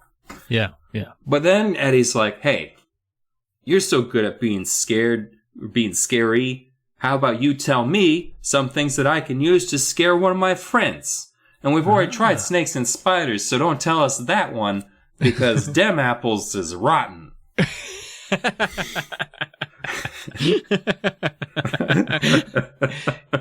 Sorry. Kevin's idea is too small, which just proves that maybe there's not a lot of smarts in the family. Because at first I was like, yeah, those are stupid ideas. Like, you should go in a whole different direction. But I went, too small, go bigger. Like, so like thematically, he's like, no, a bigger animal. It's just like, yeah. Wait, but not thematically or more intense, but just like, get a bigger animal. Like, continue the animal theme. Good job on that. You found animals are scary. Go bigger. Go bigger, go home. All right, buddy? I love it. And Eddie, again, just like an elephant? That's something that comes out of his mouth. And Kevin's like, no, you numbnuts. What are you talking about? Where are you going to get an elephant? Where are you going to get an elephant from? And like, why do you think she'd be scared of an elephant? Like, she'd be mesmerized and want to pet it, ride it. Yeah, if you wanted it, like, the only way an elephant's scary is if it's like charging at you or something. Yeah. So, like, really, you could get the same effect with a car if you wanted to scare her that way. Just, like, Courtney, look, a car! Yeah, just run her down. Like, it'll be great. So, Eddie's like, that's a perfect idea. We'll go bigger. And Kevin's like, with a dog, you dummy, not an elephant. And, like, Eddie's like, a dog. Let's take a look into the psyche of one Mr. Eddie. We don't get his last names name on this one. No. Eddie Tucker, because I think Tucker was the last name last book. So yeah, Eddie Tucker. Sure. A huge, growling dog, I thought. I pictured it in my mind. I pictured it raising its head to the moon and howling like a wolf. And I pictured Courtney walking innocently down a dark street. She hears a sound, a low growl. She stops. Her eyes grow wide with fear. What's that noise? She wonders. Then she sees it. The biggest, meanest, loudest, angriest dog that ever lived. Its eyes glow red. It pulls back its heavy lips to reveal a mouth full of pointy fangs. With an ear-shattering growl, it makes its leap. It grows right for her throat. Courtney cries out for help. Then she turns. She's running now, running for her life, shrieking and crying like a frightened baby. Here, boy, I call to the attacking beast. Dog stops, turns around. It walks quickly to me, its tail wagging. Courtney is still crying, still shaking all over. The dog gently licks my hand. It's only a dog, I tell her. Dogs won't hurt you unless they sense that you're afraid. Got her ass. I jumped up from my bed, laughing out loud. It's definitely worth a try, I thought excitedly. Definitely worth a try. Now, who do I know who has an enormous, growling, ferocious dog? Bum, bum, bum! That's intense. I was going for Peter Lorre, I feel like, at some points there. With that was good, yeah. Peter Lorre, oh, yes. Well, next day, these four psychos, clearly psychos, these mob-murdering teenagers, get together, and they're going to form their big dog plan. And they're hanging out over at Charlene's place. Charlene's got a big old St. Bernard named Buttercup. And let me tell you about Buttercup. Sweet as a goddamn pie. So sweet. Such a good little dog. Good little doggy. Good little doggy. And then Charlene's like, yeah, no, we could use Buttercup. And they're like, nah, she's honestly like, or he, I think Buttercup is a he. Buttercup is honestly like the sweetest dog we know. She's like, no, I insist. She doesn't actually say that I wrote that she insists, but she winks and she's like, "No, trust me. Buttercup will fuck you up." And they're like, "Whatever, Charlene," with no braces. And she's like, "Let me show you a trick." And then she whistles all weird. It's described as a weird whistle. It's not like a normal whistle. It doesn't. It's like wet. Oh, a wet. Yeah, do something wet. Less wet. Oh God! You just spit all over your own microphone. Like that, or no? Yeah, it was like that. And understandably, after hearing that, like the rest of you, the dog was like, "Fucking no way." And he gets really upset. He gets super serious. Dog gets serious. Up until this point, dog been telling jokes. And now the dog's like, "Ugh," starts growling, showing its teeth. And Charlene whistles again and yells, "Buttercup, get Eddie! Get Eddie! Kill! Dum, dum, dum." Eddie dives to the ground, his pants already wet from the urine from his fear. No, he doesn't. Yeah, wait. Yo. No. He is scared. He cries out, "No!" And then he gets licked right on the face. Aw, good little doggy. By a hat. No, by the dog, by Buttercup. Holy shit, and that would have was been just hilarious if Hat woke him up by licking his face. Charlene's like, "That was for the tarantula." And then she and Molly bro fist, because they're like, "Got your back, bro." Yeah. Apparently, Buttercup hates whistling. Hates it. This isn't a trick that he does. And to be fair, this sounds kind of like when I used to blow on my dog's nose. So she'd just like, and just look like a nightmare animal. Fun fact, don't do that, but it is kind of hilarious. So do it. Okay. Yeah. Don't do it because they also get aggressive. But for all the children out there, Trav, you should definitely just go up to Loki sometime and just be like, just right up his nostrils. Right up his nostrils. Yeah. So, dog hates whistling. They're going to use the whistling because she also it's described as a low whistle. Super quiet. Only the dog can hear it. Kind of like a dog whistle, as you would call it that. So, Molly's worried that they might actually hurt Courtney. So it's nice that one of them actually still has functioning empathy. She's like, I hope Buttercup doesn't kill. I just want her to get nipped on that perfect nose. And Charlene's like, "Don't you worry about it."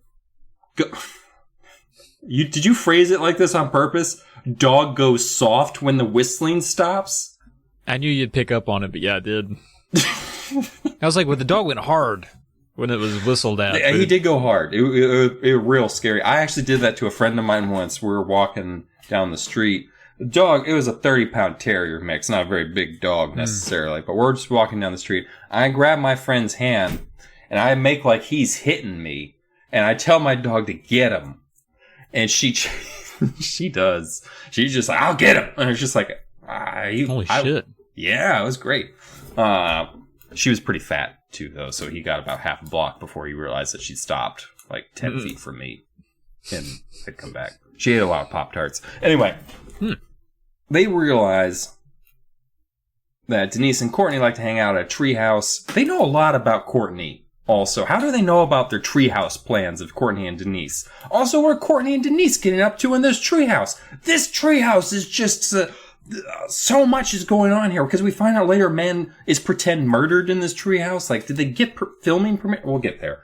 Anyway, this treehouse, it's near Muddy Creek, and they're gonna go now. We're gonna go right now, and we're gonna scare her with this dog. We're here, dog's here. They're probably at the treehouse. And Molly's like, "I have a plan to make sure she's at that treehouse. We don't have to go all the way down there and see like, oh, she's not here. We're dummies. I'm gonna do an amazing thing right now. Get ready." And she does a spot-on impression of Denise. I wish I could do one. I don't know what Denise sounds like, however, so it'd be hard to do an impression of her.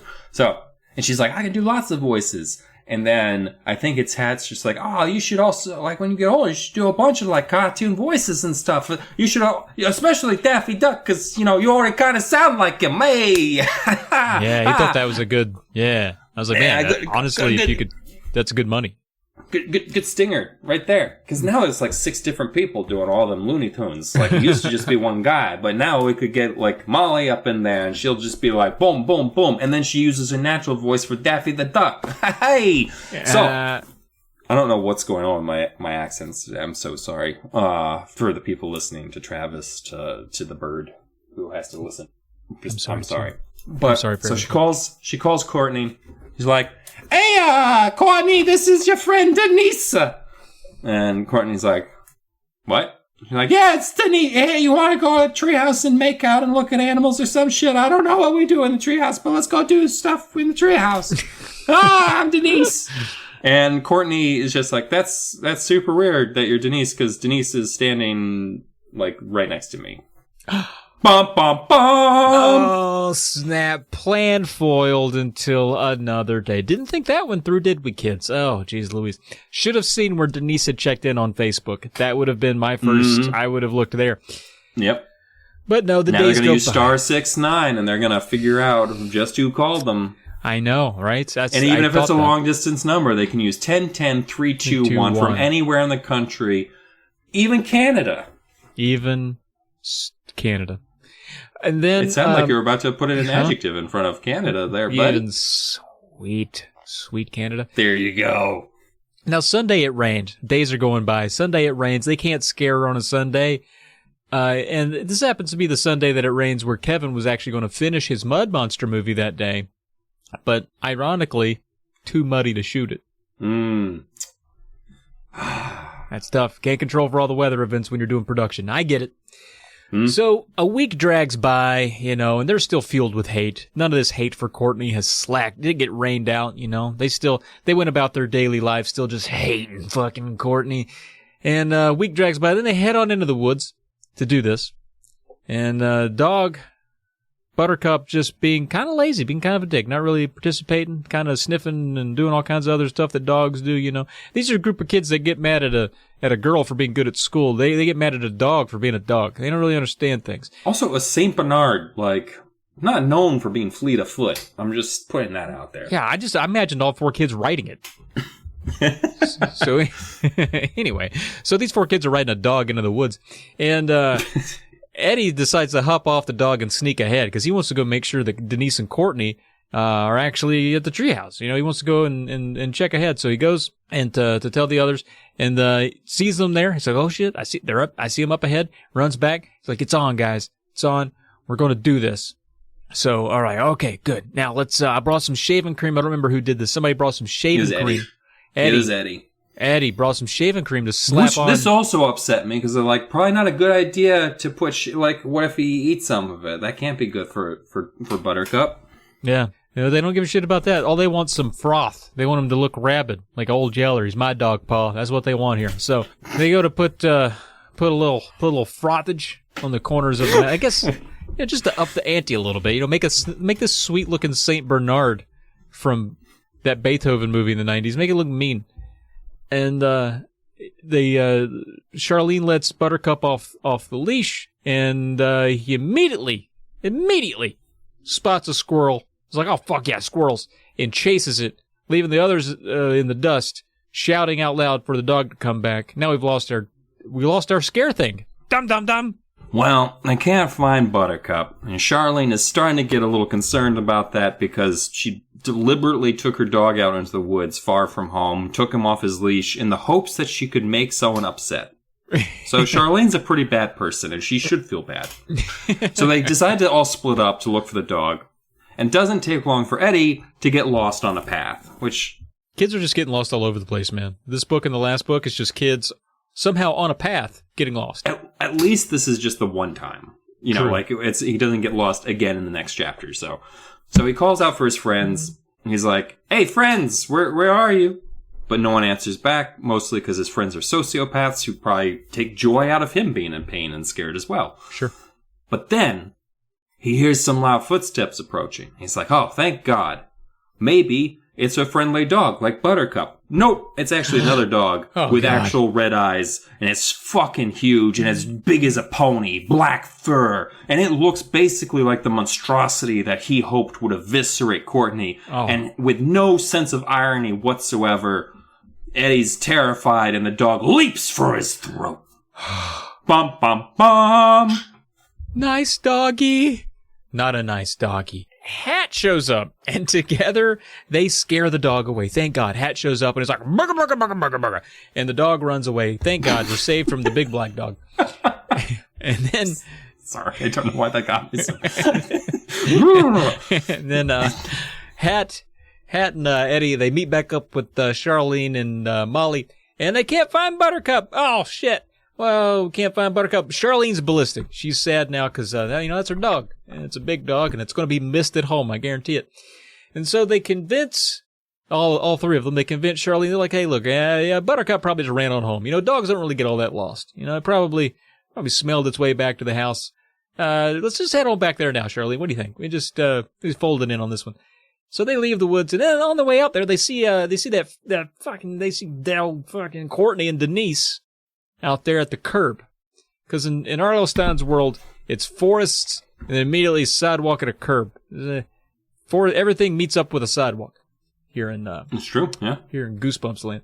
So they're at the curb at the edge of the forest. One big town, lots of curb, one big forest. That's right. And a swamp. And looking over there, Courtney. What's that we see as we approach? Is that Courtney's got two dogs? Wait. That's Buttercup on one side of Courtney, and that's this big beast on the other side. I'm gonna read this. Hi, Courtney called as we went running up to them. Do these dogs belong to any of you? I just stopped and stared in disbelief. Buttercup was affectionately licking Courtney's hand. The big black dog was tenderly licking her other hand. The St. Bernard is mine, Charlene cried happily. You should hold on to his leash, Courtney told her. He was totally lost when I found him. She handed Buttercup's leash to Charlene. Charlene thanked her. Isn't this other dog a sweetheart? Courtney cooed. She bent down and gave the huge black monster a nose kiss. That's when I decided to give up. It was impossible, I saw. There was no way we would ever scare Courtney. It was time to admit defeat, I told myself. Little did I know just how scary things were soon going to get. Bump, bump, bump.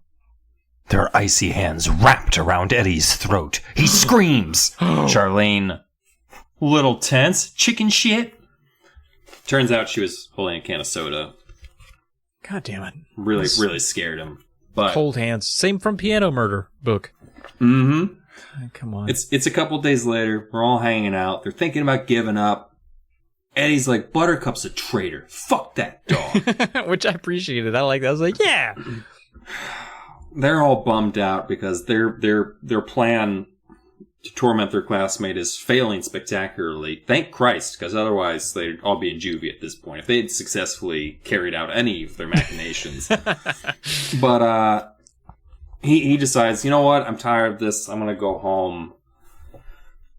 I'm so depressed that we can't torment Courtney. I don't want to let it go. But we get a little bit about his trip home.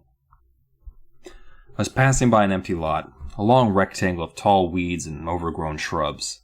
In the corner of my eye, I saw something move along the ground. A darting shadow, black against the yellow-gray ground. Something scurrying toward the tall weeds toward me. I swallowed hard, feeling my throat tighten up. I started to jog. The shadow slid toward me. I heard a low moan. Just the wind? No, too human to be the wind. Another moan, more of a cry this time. The trees all began to shake and whisper. Black shadows swept quickly toward me. My heart pounding, I started to run. I crossed the street and kept running, but the shadows were closing in, darkening, about to sweep over me. I knew I'd never make it home. Bum, bum, bum! Oh, shit, he just dies right here in the middle of the book for no reason. No, it's no reason because, he does run scared into his house. He finally does get inside his house, and he's safe, shuts and locks the door behind him, and then he's like, shit, that was my imagination. There was nothing chasing me. I'm such a scaredy wimp. I'm just a little wiener boy out here in the mudwoods. And then he has an idea. This whole experience convinced Eddie. Eddie got to thinking. He's like, why was I so scared? Because it's dark. That's what we needed. I got to call Charlene. Charlene. Beep, boop, boop, boop, beep, beep. Call Charlene. what's this big idea? Charlene's, why'd you call? It's 9:30. I'm pooping. And he's like, we scare her at night. But how? Yeah, but how? Bum. So they're having the most awesome class discussion. Oh, sorry, time jump. It's whenever. We don't get a time frame. It could be years later for all we know. But they're getting together. They basically, when they get together in the morning in class, the teacher basically does a little bit of light discussion to get over his hangover from the night before and made for the children to wake up. And today's discussion is they're talking about monsters. And Courtney is fucking nutso about monsters, which just makes me think that Courtney's even cooler already. Like, oh, and she's also fucking psycho about monsters. She's just like, my uncle's a scientist, and he's just like, Loch Ness Monster, real. And the whole time I'm just like, okay, like, what kind of scientist is your uncle? But we are in the Goosebumps-averse, so the Loch Ness Monster probably is real. Fair. And she's just like, my other uncle, also a scientist, found these Sasquatch prints in the Alps. I'm just like, holy shit, that's not where Sasquatches is. I missaid what she actually said, but it doesn't matter. There's no Sasquatches in the Alps. I found Courtney to be cooler here. Not that I've ever had any opinion negative about Courtney. She seemed like me for the most part, but when she really leaned in to believing in the cryptids thing, I lost a little respect for her. I was like, oh, I thought she was smart. Yeah, but you have to think about it as like monsters do exist in this world. Sure, I guess so. I guess that's the only way to work we it. have to actually, like, Courtney's not crazy. Also, I liked cryptids as a kid. Shut the fuck up, all right? Well, I didn't necessarily believe in it, but that's fair. Yeah, I mean, and it's her scientist uncle does, which I guess is the weirdest thing. But yeah, anyway. And when you're a kid, you don't know like the difference between like what different, like he's like a physicist and all like knows shit all about biology. He's like, yeah, there's a big flu arrow in my backyard all the time. Anyway, I'm gonna go calibrate the Hadron Collider. I'll see you later. Like they don't know what the fuck they're talking about outside their field. Like that is you true. know, how scientists are. You know, I've met one or two. Yeah. Yeah. You know, they're all pieces of shit. Fuck all of them. Oh yeah. God, No, I'm right there with you. Line them up. But she believes in them, enthusiastic about it. The moment that I like really like Courtney is later. Okay. We'll get there. So just wait. Okay, gotcha. We'll just wait because I'm already at the end of this. Because Eddie's just like, now I know how to scare her, not just at night, and something bigger. Well, you know what's bigger than a dog? A monster. Bum bum bum. That's right, we're putting it together, finally. Only at chapter 22 has Eddie been like, oh, shit, yeah, we should scare her with the one scary thing in the town. Yeah, that's a good idea. Fuck, yeah, nice. You know who could help me with that? My brother. He parades around in the daytime as one of these monster things. I'll go talk to him. Kevin! And Kevin says, hey, little bud, right of Home Alone, yeah. Kevin! Kevin's like, little bro, the vid's finished, dude. I'm not looking forward to getting back in that get-up with all that makeup and drippy muddiness. So, I can't help you out. And he's like, come on, man, get you and your butts together. Please, you gotta help. You gotta help me scare the shit out of this girl I don't like. You've got to. Look, man, all you gotta do, put on your mud get-up, and then you go hang out in the woods, and then we'll get Courtney and Denise over there, and you guys just, fucking scare the shit out of them. They'll be at their treehouse. You guys just gotta appear. You just gotta appear. Look, because she believes in monsters. And Molly, you know, has a plan because they're like, well, how are we going to get her to the treehouse? Molly's like, oh, I'll get her to the treehouse. And they're like, well, Molly, the last few plans you've had have been bad. And she's like, no, trust me this time. I've got a plan. I'm not going to tell you it now. I'm going to hold it until the end of another chapter so that we can build some suspense. And they're like, sounds great. So then, Eddie's like, so are you in? Kevin's like, what do you need me to do, man? What do you want me to do? Just get me and the Mud Boys to get together, and because he calls them the Mud Boys. So you want me and the Mud Boys to get together? You just make weird sounds and shit, and just stagger around like slimy, mud dripping zombies. It's better than the Hoodie Boys. Yeah, the Hoodie Boy. Yeah. And he's like, hey, what do you want me to do? What do you want me to like pretend to chase her? And Eddie's like, yes, everything you're saying is perfect. Yes, stalk her, chase her, and then if you get time, murder her. But definitely do the chase thing. And Kevin's like, all right, that sounds all right. Well, what's in it for me? What is in it for me? I'm your big brother. I don't just do favors for little brother. Eddie's like, I knew you'd ask. I am prepared to be your servant for a week. And that means do all your chores, man. Load the dishwasher, cut the grass, wipe granddad, all of it. And then Kevin's like, a month. And Eddie's like, shit, dude, that's like more than a week. God, I really want to scare Courtney. Like, the only thing I've wanted in life is for her to die of fright. So yeah, month's nothing. Tomorrow night is the night, Dylan. We're doing it tomorrow night. Dumb. So we finally, this is chapter 23, motherfucker. And we finally get to hear the legend of the Muddy Mups. Yeah, he took a while for that one. I will say, I like this legend a lot more than the explanation behind Welcome to Deadhouse. But you know what? Let's not let me mumbly-jumbly it all up the words. Let me read to you. Actually, I will be mumbly-jumbling up the words because I'll be reading it anyway. But I'll at least use R.L. Stein's words the best I can. The legend goes something like this. Some early settlers of our town were too poor to build houses, so they set up little huts in the woods along the banks of Muddy Creek. The creek was much bigger then, much deeper and wider. It wasn't just a muddy trickle of water the way it is today. The people were poor and hardworking, and pretty soon they'd build an entire village of huts along the creek. But the people in town looked down on them, refused to help them in any way. Town officials refused to share the city water supply with the Muddy Creek people. The store owners refused to let them buy anything on credit. Many of the creek people were going hungry. Many of them were sick, but the town refused to help. This all happened over 100 years ago, maybe even longer. One night, there was a terrible rainstorm, pouring rains and hurricane winds. Before the creek people could run to safety, the creek rose up. The muddy banks towered up like a tidal wave of heavy, black mud. The mud swept over the village. It buried all the huts and all the people like lava from a volcano. It buried everything beneath it. The next morning, there was nothing left of the village. The creek rolled by, high on its muddy banks. The woods were silent and empty. The village and all the people were gone. Only not completely. According to the legend, once a year, when the moon is full, the villagers rise up from the mud. They're monsters now, half dead and half alive. They're mud monsters.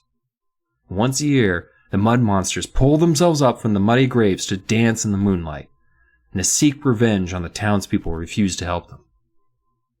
That's the local legend, as much as I know of it. And he's just like, yeah, but it's just, it's just a bunch of paper. Nothing, you don't even worry about it. It's not even real. So he's basically like, that's kid stuff. It's the one thing that he's not scared of, basically. Kevin gets ready in his mud getup. Eddie and Molly are going over the details for getting Courtney in the woods. But how are they gonna get her there this time? You know what this is worthy of? Bum, bum, bum. No. You get two. You get two bums. Yeah, I'm not giving an elongated bump for no. You get bum. Okay, I'm blues balling myself. Bum. There. I couldn't. Seriously, that was too harsh. Every part of my undercarriage just got so rigid tight when you didn't give me that last bump. I know. I'm sorry. Oof. So this is maybe one of my favorite moments of the book. Over at Molly's house, it's just Eddie. This is and Molly. where I liked Courtney a lot also, because she's just like, I'll fucking cut you. Like, This is when you actually see like a fucking knife edge in Courtney, and she's like, I will fucking kill you. But you go. Hey, it's my fucking chapter, bud. Hey. Your chapter, I'm sorry. Over at Molly's house, what I think's funny is that Eddie and Molly are trying to talk shop here. They're like, what are we gonna do? What's the plan? What you got? How are you gonna lure Courtney? And meanwhile, it must be Dad's weekend with Molly or something, because Dad's hanging out. He's sorry. he's really trying to get involved. He's like, yeah, what do you want to do? You guys want to play some Scrabble? You guys want to play, hey kids, you want to play some Scrabble? They're like, Molly's like, nah, Dad, we're not. He walks over to the fridge and just opens up a jug of milk, starts chugging it in his underwear. So, hey kids, you guys, Molly, you want me to teach you that card game we talked about? You said you were interested in a card game we talked about? She's like, Dad, no, stop. I don't. Okay, all right. You kids hungry or anything? You want to watch something on TV or anything? Or Dad! You visualize this scene very differently than I did. Dad, me and Eddie are trying to plot a murder. Leave us alone. Okay, whatever, kiddo. It's just I wanted to, just looking forward to hanging out or anything, stuff like that. So if you just want, I guess I'll do bourbon now since you're not wanting to hang out. I was just going to cruise on orange juice today, but if you're not going to hang out with me, fine. I'll just do bourbon, watch PGA in my underwear. It's fine. It's whatever, kids. So he's bummed, and then Molly calls Courtney on an upstairs phone, away from Dad, presumably, while Eddie listens in on another phone. So they had to do that thing where Molly calls Courtney. Eddie has to give her enough time for the connection, and he picks up to listen. And as he picks up, he hears them sort of already talking. And Molly tells Courtney, "Hey, that night, guess what? Hey, Courtney, guess what? It's Molly. Doesn't disguise herself as Denise. Just straight up, I'm Molly." Both the boys are like, "Oh shit." Yeah, Eddie's like, "Oh fuck, what are you doing? What are you doing?" And she's like, "Hey Courtney, tonight the mud monsters rise. Do you know that? Are you down with that?" And Courtney's like, "What?" He's like, "Yeah, I heard it on the radio. Tonight it's like the night they're gonna pop up out the mud. I know how much you love monsters. You said it today. You believed in them and stuff like that." Courtney's like, Nah, I'm good. Why don't you go? Not really feeling it. This sounds fake or whatever." And Molly's like, "Well, I mean, if you're scared, that's okay, Courtney. If you don't have to come if you're scared." Courtney's like, "I didn't say I was scared." It's like, "Well, you don't seriously, if you're going to be worried and panicked, I don't want you to be panicked. I don't want you to get hurt." Okay. Fine. I'll see you there then. Ha! Got her ass. See her at the treehouse. Bum, bum, bum. At the woods, Charlene sees Courtney and Denise heading toward the treehouse. So they go down to the creek where Kevin and the buds are waiting. The muddy buds. Yeah, mud buds. Yeah. Yeah. I feel like that's something else. Anyway. But then Eddie hears moans that scare him. But everyone else is just like, "Calm down. It's just a dove up in that tree." He's like, yeah, no, sure. And he trips over because he's so nervous. And no, it's fine, you guys. It's you. Yeah, no, I understand. Yeah, it's sure. It's just a dove in the tree. Cool. So they get to the treehouse and they see Courtney with her binoculars looking out. Denise with her flashlight and a camera around her neck, which is fucking light source, camera. Good job. Now, just a tripod would be good because a steady shot is usually what fucks these up for everybody. It's just a blurriness and just but I've taken a cryptid. She's got two good things. Now she just needs a tripod with a stable ground platform for her to take the picture, so it's not all blurry and janky and shit. And they're in the treehouse, so that's good too. I like the way these kids are thinking. They're but you've put that they're nerds here, apparently. Because Eddie is just like, what a fucking bunch of... wants to classify these wildlife. And it's like, you told her there's going to be fucking monsters in the forest. Like, yeah, bring a she camera. came prepared. Yeah, come on. God damn, Eddie. Eddie and the friends are waiting for the mud buds. But there's none there. There's no mud buds. And he's just like, what the fuck? Then Eddie, he sees something moving behind that treehouse. And he's like, all right... gonna get muddy up in here. Bum, bum, bum. Yeah, he looks over there to the treehouse, the side of the treehouse opposite of them. What's he see over there? He's squinting. It's that time of night where you gotta squint a little bit to see shit. Maybe I'm just old, but he's gotta, what's over there? He sees 3 of them. 3 mud monsters. Kevin and his 2 buds probably. Fuck yeah, all right. We are in motion. Now, first, Courtney and Denise ain't noticing anything because they still got their binoculars out. They're peering kind of too far away. The mud monsters are much closer than they're looking in a way. You know what I mean? Those broads, they'll never see them coming. Yeah, that's what Eddie and Hatter's saying, while Molly and Charlene don't like to hear that, and they don't. They just don't notice as the the mud monsters. The mud monsters are, they're doing a little zombie walk. They're doing that zombie walk thing that they're doing up there toward that treehouse. Like from Thriller? Or is that like from Thriller? It's exactly what I imagine. Yeah. And Eddie's looking on. He's like, all right, what's going to happen? Hopefully Courtney and Denise like turn their attention to the whole thing we're trying to fucking do. Then he hears some sounds behind him. Maybe some twigs breaking, maybe some pounds of footsteps off the ground. What is that? What is that? I think there's someone approaching from behind. He turns around, he looks, he goes, oh, fuck! Oh, fuck! There's more mud monsters? Oh, wait, that's Kev. Oh, and his buds. What's Kev say? Kev comes up and says, hey, sorry, we had a flat tire. Sorry, we're late. Meh. Bum, bum, bum. I turned back to the clearing. The 3 mud monsters were staggering right behind the treehouse. Their sunken eyes peered out from the wet mud that dripped down their faces. Then I saw more of them. I saw arms poking up from the dirt. I saw mud-covered heads appear. More and more bodies rose up silently from the marshy ground. Dark figures, dripping with thick mud, pushing themselves up and began staggering across the clearing. Their bare feet slapped the mud as they walked. There were dozens of them now. Skinny, scraggly, twisted, mud-drenched bodies all lurching towards the treehouse. Dozens and dozens more pulling themselves up from under the ground. And they scattered. They scatter and get out. Eddie's just like, run!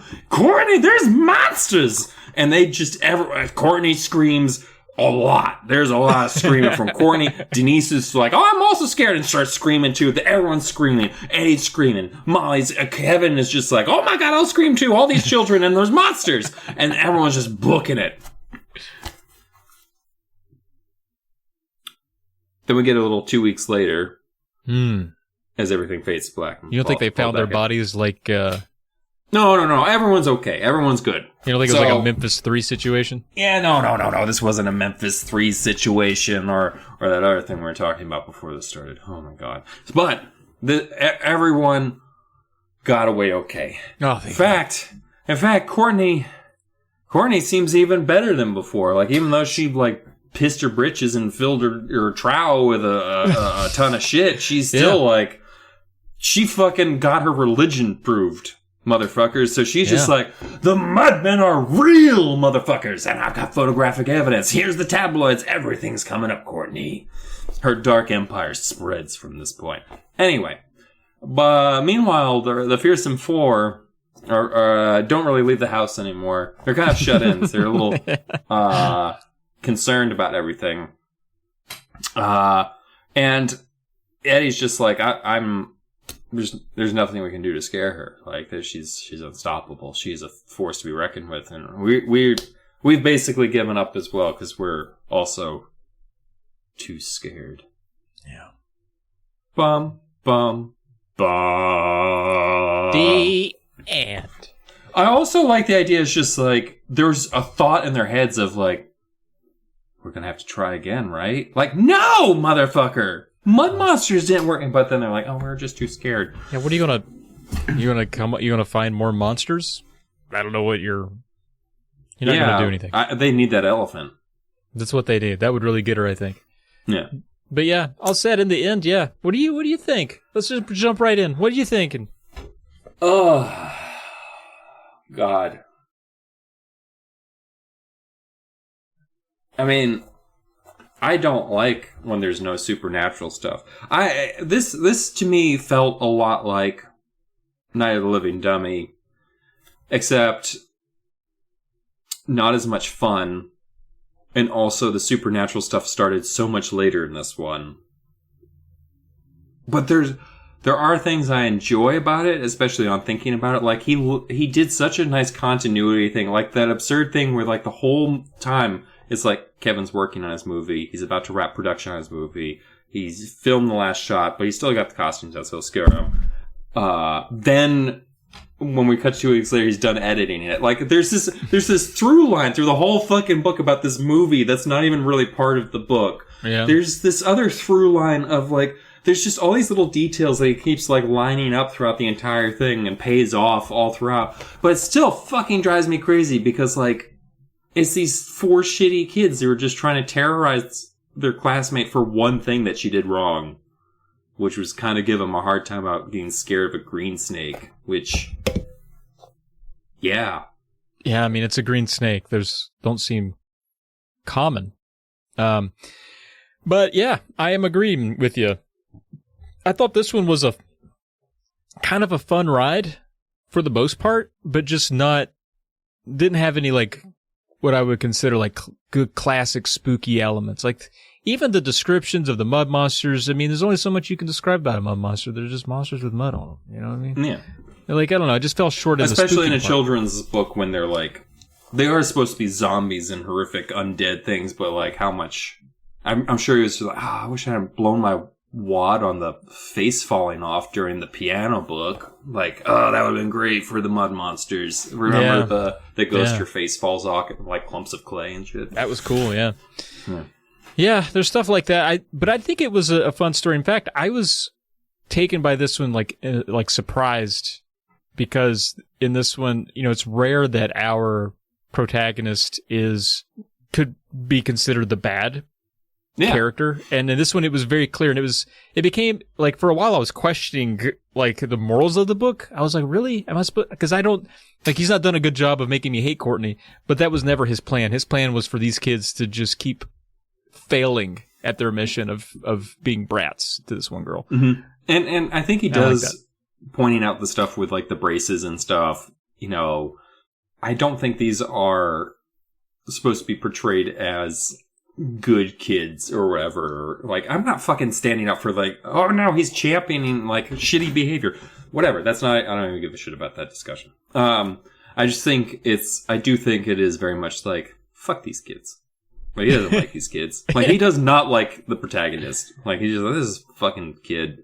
I feel like he just threw in the thing with like, oh, he needs to learn that nighttime is scary, but he's also chicken shit. Like, fuck Eddie. Like, Eddie is just like, gets pushed around so much. Meanwhile, I'd love to see a book that from like Courtney's perspective, where it's just like fucking fought off monsters left and right, motherfucker. Yeah, man. Like, she's badass. She's bees. That snakes. would almost be an interesting book that you could tell from her side, where she's just like, these 4 kids are fucking like following me around. Are they doing something? And she's like, oh, they're trying to scare me with mudmen. And I was like, they're real. Like, that could be fun. And also, like, it ended so abruptly. It felt like it's just like, oh, everyone just kind of got away. Mudmen don't seem very scary. And what is Kevin's whole thing is just like, I finished the movie I made about the real monsters in our town. Yeah. Should have brought the camera that day. Get some real footage. Yeah. What a bummer. Well, Denise had a camera. So. No, that's fair.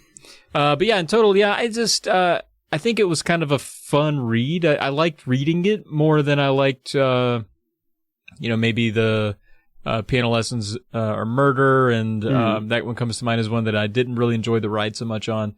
This one I thought had a fun ride. It just kind of a weak in the scare factor department. So with that, I'm going to give it a good 3 clumps of drippy mud out of a potential 7 clumps of drippy mud.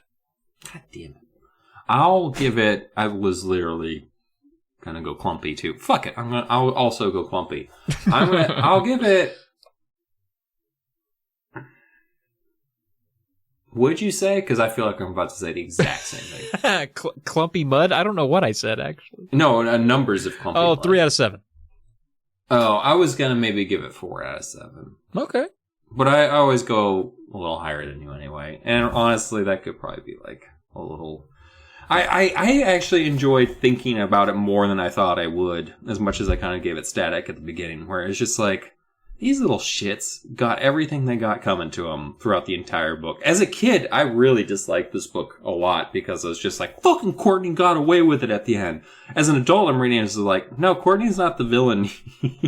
Courtney's the victim. As a kid, I just bought it. I was just like, yeah, fuck Courtney for being so smart. Yeah, it serves her right. Well, that's our rating there. So, about middle of the road for us here. And this is, part of the trivia says it's one of the few where the twist of the book does not occur in the final chapter. But it kind of does happen in the final chapter. It's not in the final lines of the book, but you find out... Well, I guess technically you do find out that the Mudmen are real in chapter 26, so you don't get confirmation until the final chapter. It could have still been a twist of like, no, it's more of Kevin's friends, and he's just... Well, yeah, I'll take it. I guess so, yeah. It seemed like a weak piece of trivia now that we talk about it, but... Anyway, the bigger trivia is and if you folks, we do the covers, you can check those. We post the link to that from the Goosebumps wiki, into the show notes. But there's also a picture on that same page of Tim Jacobus modeling himself for the mud monster that he included on the cover of the book. And it is hilarious because this looks like the most 1994. Technically, probably 93. The book came out in January, so maybe you can tell it's winter. You can tell this is from the time. Acid wash jeans, knees out. 93, 94. Oh my God. Got that hair, dude. The hair. Looks like any number of pro wrestlers from that time. That hair definitely says, like, I'm not ready for 1989 to be over. The 80s are still happening because, like, Warrant. Dude, that's our hero right there. Tim Jacobus, full monster pose.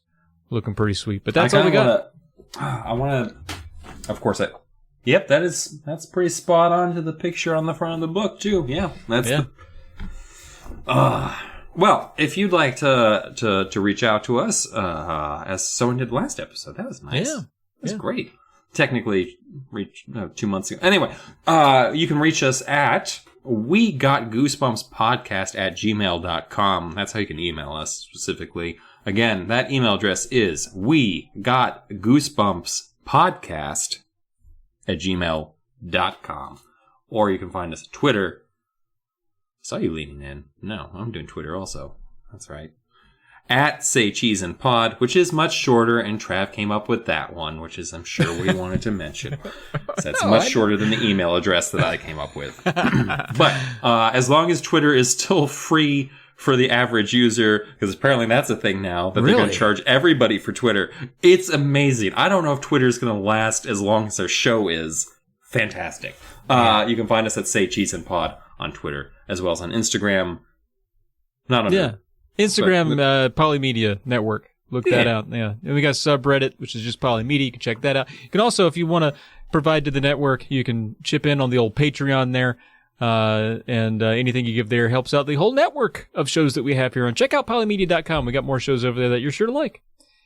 Now, Dylan, what do we got in store for our next episode? The Morris family got lost trying to find Zoo Gardens theme park. But that's okay.